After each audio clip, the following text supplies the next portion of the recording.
It was that kind of environment, though. It was very tough, man, with no rules, just throwing each other in the dryer and stuff. We had one rule that was implied, no crying, right? It makes all guys, no crying. But it was hard to figure out. It was just implied. I never saw my dad cry. I never saw my brother cry. And so the first time I made a girlfriend of mine cry, just from sheer lack of exposure, I was lost. I didn't even know, even the tears themselves, I was touching her face. I was like, what is this, like an allergic reaction to yelling? What is that?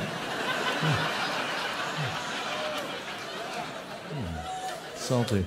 I didn't have to make her stop either. Oh, God, it's just going on. And I just said what my dad would say to me, right? I was like, you better cut that out before I give you something to cry about. And that's not going to...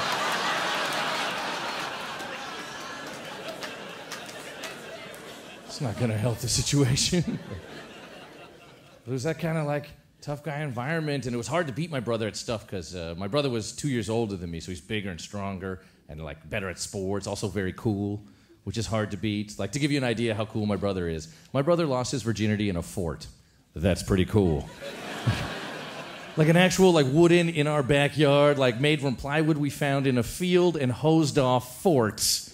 This girl has to tell this story for the rest of her life.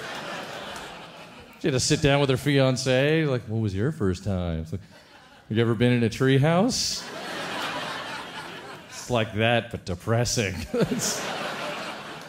I have a theory. My theory is you shouldn't have to crawl on your hands and knees to the place where you will lose your virginity. That's not good. That's not... She got in there, she's like, are you sure this is romantic? And he's like, yeah, it's fine. She got in there and she's like, do you have protection? He's like, we're in a fort. What, are you serious? This whole thing is protection.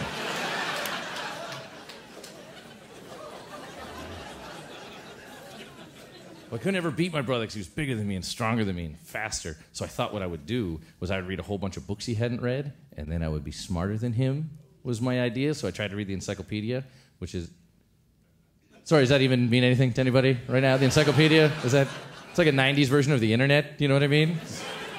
I tried to read it, but it's so boring. I could only get through the A volume, because it's just a list of facts. Oh my God, it's so boring. So when I talked to my brother to win, I would have to constantly try to swing our conversation back into something I had learned about, just wing it right back into like aerodynamics or algorithms, just try and swing it back to apples if I could, you know, just...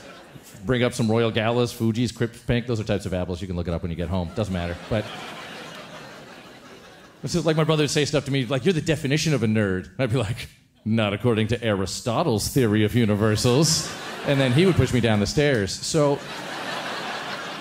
it was hard to win. But it's such a weird thing to be, like, I was very smug about it because it was my thing, right? But it's a weird thing to be proud about because nobody cares about facts. Nobody cares. Girls don't care. I'll tell you that. That's for sure.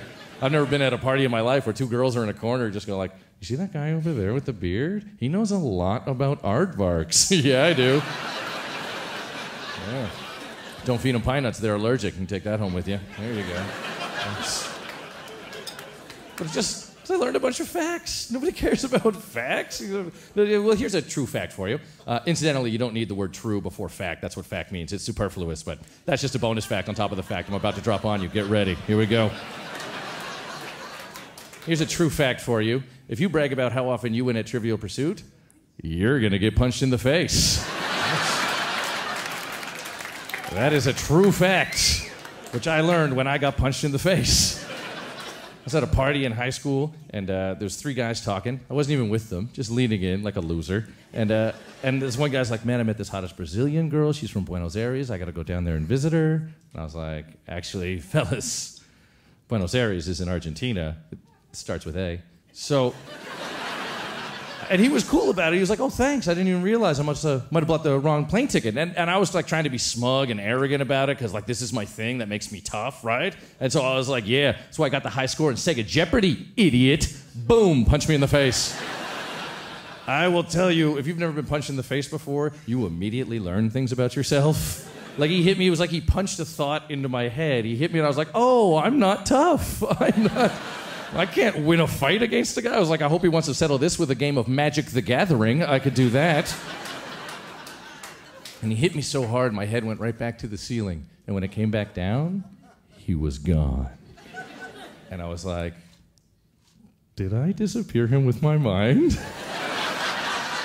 That would have been amazing, and I have that card in Magic, but isn't what happened. And my brother was at that party. My brother had grabbed this guy and like thrown him across the room, right? So I run over there, like I'm gonna do something. This is the least tough way you can run, by the way. I don't know if you know that. Trying to intimidate your foes, but my brother had thrown this guy up against the wall, and my brother's a really big guy. He's just holding this guy by his throat, and he turns to me and he's like, "Is that what Aristotle would have done?" All right, you guys were wonderful. Thank you very much, Halifax.